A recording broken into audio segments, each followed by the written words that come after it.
Hello everyone, welcome to the Red Men TV. It's time for your daily news. We're live on Periscope, on YouTube and on Facebook. You can interact with the show using every one of those, but today I'm going to be hopefully replying to comments via Periscope. I've got it up, I've got it in my hand right now, and provided the internet doesn't drop out, I'll be all over that a bit later on. So let's get through it then. There's a few things to discuss. Piece of transfer news that you might have seen in the thumbnail or whatever to come later on, the Rafinha stuff. First, Liverpool. The Guardian are reporting that Liverpool will demand £30 million for Mamadou Sakho. Not new news. I'm pretty sure we said this a few weeks ago, a month or so. I think this came out, but interesting that it's been reaffirmed. I think this has come off the back of, is it Simon Parish, I want to say, is the Crystal Palace chairman was interviewed this week and asked about him and said, you know, look, we think he's a really good player. He's a nice guy, fits in. Whether they're able to afford him is the big issue, and he kind of says along those lines. There's a lot of work that needs to be done. I think he's playing the game. I think he's being clever, and he can't just go, yeah, we'll do anything to make it happen, because it puts his balls on the chopping block. And the fact of the matter is, there will be plenty of suitors for Mamadou Sakho this summer. They'll want him because, look, he's integrated. Granted, he only been able to figure in 8 games for them. And he's only completed 7 of those, but they won 5 of the 7 games that he managed to play the full game in. So you can see what an impact he's had. And I don't think it's any accident that Palace improved dramatically once he joined that side. So yeah, I think the ball's definitely going to be in Crystal Palace's court. And, you know, this is the world we live in. And I was just talking to the boys pre-recording.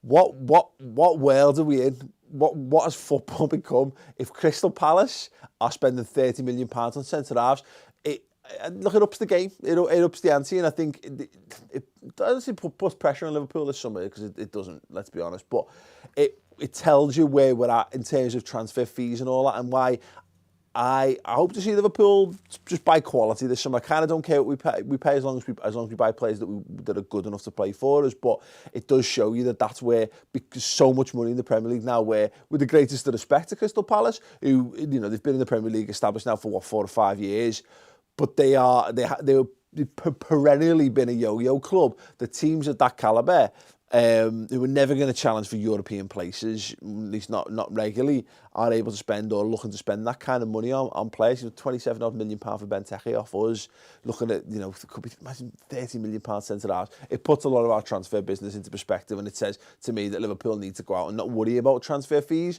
because, again, if Palace, I keep harping on, and I apologise any Palace fans, if Crystal Palace are in the market to spend £30 million for a centre-half, then really, when we're talking £50 million for Van Dijk, we shouldn't really be that arsed about spending that kind of money, because I think Van Dijk is a significant improvement on Mamadou Sakho.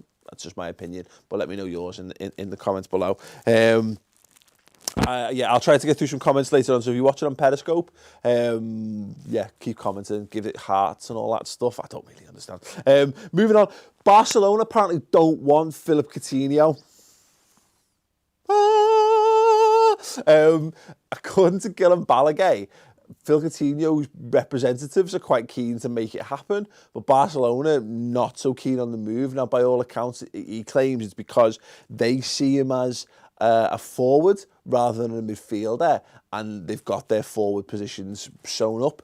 Great. Let's hope they didn't watch the West Ham game at the weekend when he played in midfield and he absolutely bossed it, because that would be concerning. I've said this before, Phil Coutinho will almost certainly move at some point in the future. That's the nature of footy. You know, even if Liverpool were to be winning league titles season in, season out, I just think the era of players like that staying for 10, 15 years at the club, I don't think that really exists anymore.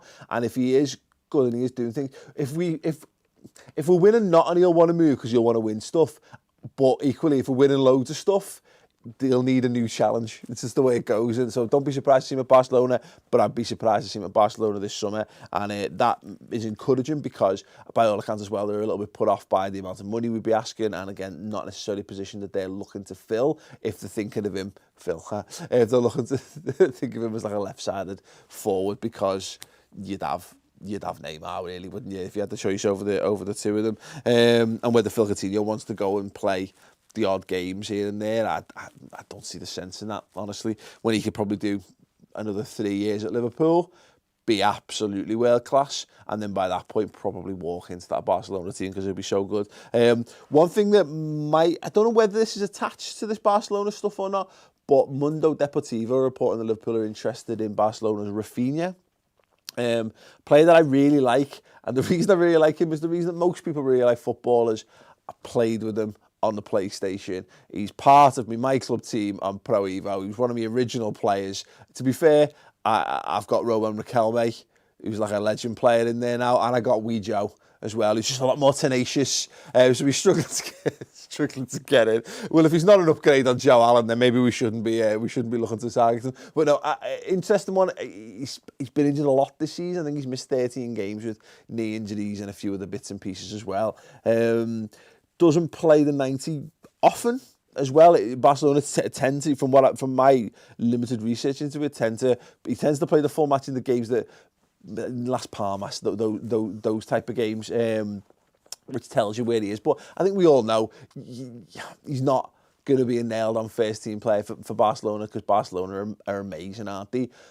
But I think Liverpool should be keeping an eye on all these things. And it's an old chap man thing where you'd go into the top clubs in the world and you'd go into their reserves and you'd see which big names are in there and you'd throw a bid in for them, because why not? And, you know, whether that improves Liverpool's ambitions or not, I don't know. But I'd be interested to know people's thoughts. Would you rather see us target essentially players who are on the fringe at Barcelona, Real Madrid, Bayern Munich, let's say Juventus for the sake of argument, or players who are the best players in teams that are lower than us in the league?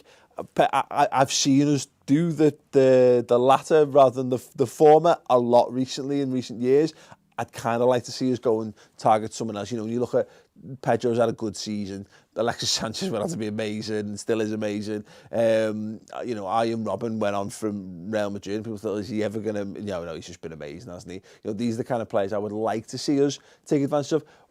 Whether Rafinha falls into that category of that bracket up, I'm not 100% certain, but if you're able to command any time of minutes on the pitch at Barcelona, you're good at footy, aren't you? So let us know in the comments whether you think Rafinha is someone you'd like to see as target. Emre Can voted goal of the season by Sky's Monday Night Football, and rightly so, because it was an absolute belter, wasn't he?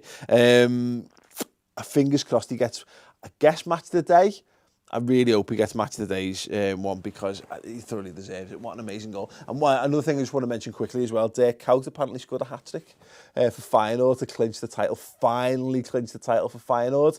They've been waiting so very, very long for. So, yeah, all the love in the world to Dirk Kuyt. What I would give for a player like him, just in and around our squad. I mean, his legs are long gone, aren't they? And that's a shame. But you look at what he brings, is that fight, that passion, that determination. We used to joke about Dirk Kuyt running all day for you. It's a shame that he's not 5 years younger, or even a couple of years younger, because I'd love to have seen him back at Liverpool. Well, the idea of using Periscope comments has gone completely tits up because they've all vanished. I'm going to...